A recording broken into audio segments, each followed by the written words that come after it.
Well, this was an interesting project because it was a passion project of the writer-director Mike DeSev, a longtime friend of mine. And when he brought the project to us, it was exciting because it's also a personal IP that is near and dear to my heart as well.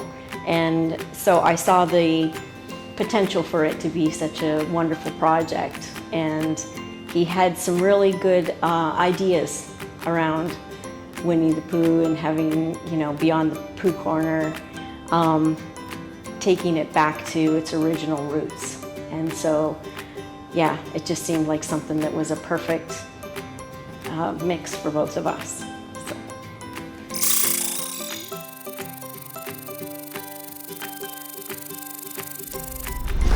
So the main challenge we have is, getting an IP that's already been out there, already been seen by many people, loved by, the version that was created by Disney, and, making something old new again. And, for us, the idea was to make something unique so that when everybody watched the movie, they weren't going to think of Disney while they were watching it. And so we decided to make something unique, make it a mixed media, have either stop motion or CG animated characters with a live action background. This is something that's been done before with renewing an IP, and also doing a prequel story to the novels so that it's a new story and we could have the advantage of creating something unique and special to us.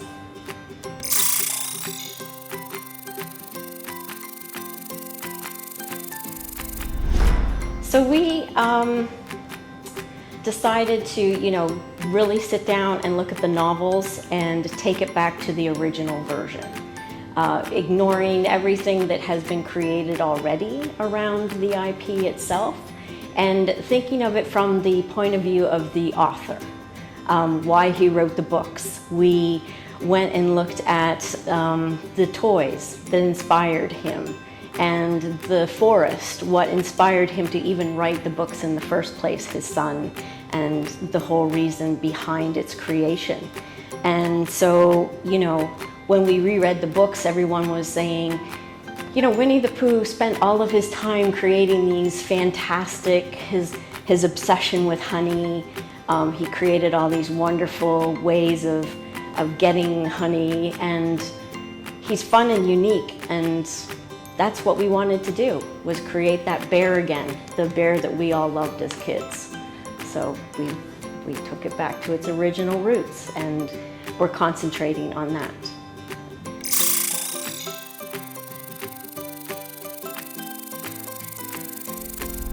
So again, the team was to thinking of, how to make it charming. This is just to, again, the aspects of, getting the UK government on board, reaching out to them to try and have the original woods as our backdrop. We're hoping to film at the 100 Acre Woods, the whole thing that inspired the books in the first place. The latest artwork that we had, we finally got some real artwork created from a concept artist, and we told him, just read the novels. Don't look at anything that's been done. Go look at the toys that inspired the books and work from that. Think of it from the original way. And that's what we're doing, just thinking of that.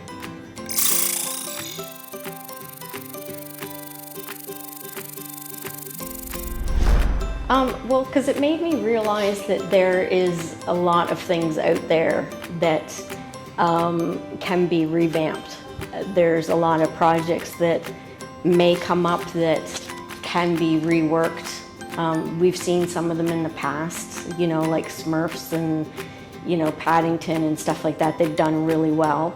And this is the first time that I've thought of an IP from the point of view of the toy creation. We brought on the toy creators early in the process. So now we're thinking of the world from a merchandising point of view, how the play patterns can work with, you know, Winnie the Pooh being a bear that loves to build and create these mystery machines and things to get his honey.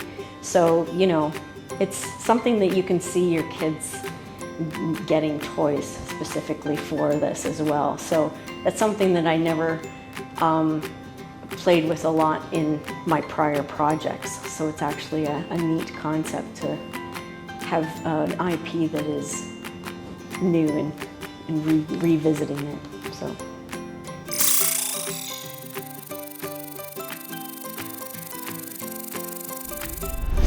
Yeah, I mean, we've already started thinking, because, you know, Tigger is not public domain yet, and of course, I don't know about everybody else, but he's pretty much one of my favorite characters of the group, and, you know, we're hoping to incorporate him in the future if we can.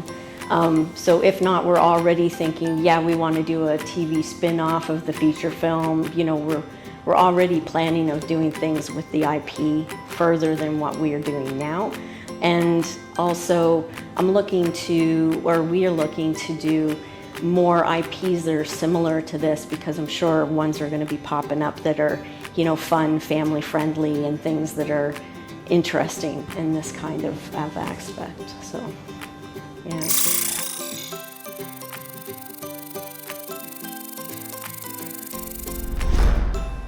We have quite a few, well, movies and TV shows. The idea behind the slate was to create something that was a unique mix of properties, so that, you know, there's a few things that would sustain the slate, or, you know, mix of media. And so we've got like TV series, Lana Longbeard, which is this fun kids TV series, 2D animated.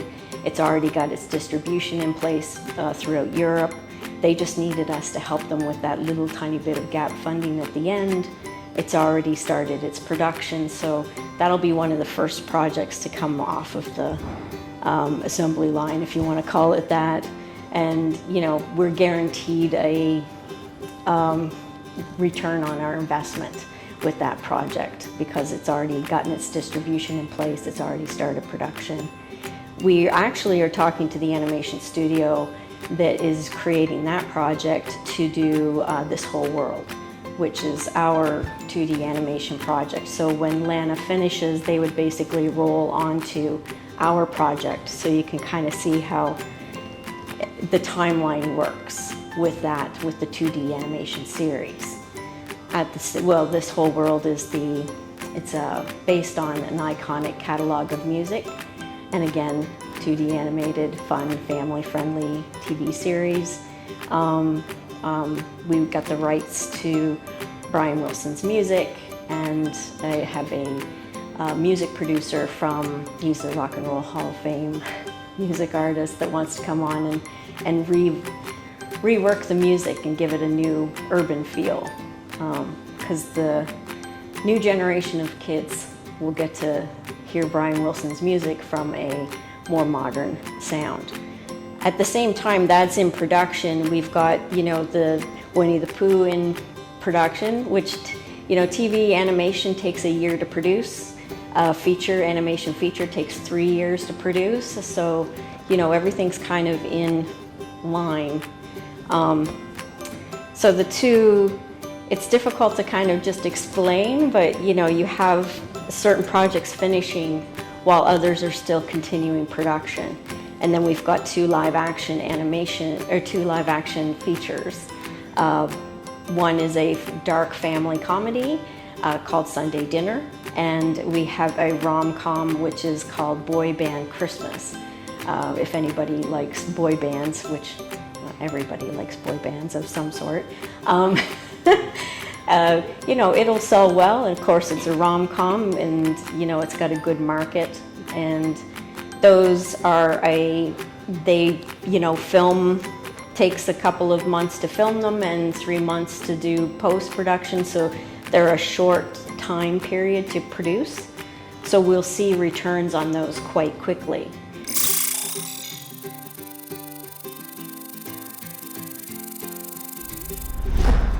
Well, the whole reason I even like the Winnie the Pooh IP is because there's so many different characters. You know, you've got Pooh Bear, you've got Tigger, Piglet, Roo, and Owl, and there is a character for everybody. You either associate, like as a kid or even as an adult, you will look at all those characters and you will associate with one of them. You'll feel like they're more like you, or they're something that I'm super shy and quite reserved. And so as a kid, I always liked Tigger because he was so energetic, and I was quite hyper when I was by myself, but when I got in front of other people, I was closed off. So I always wanted to be like a Tigger. So that's why he was my favorite character. Plus I love cats, so yeah, that's why he's my favorite.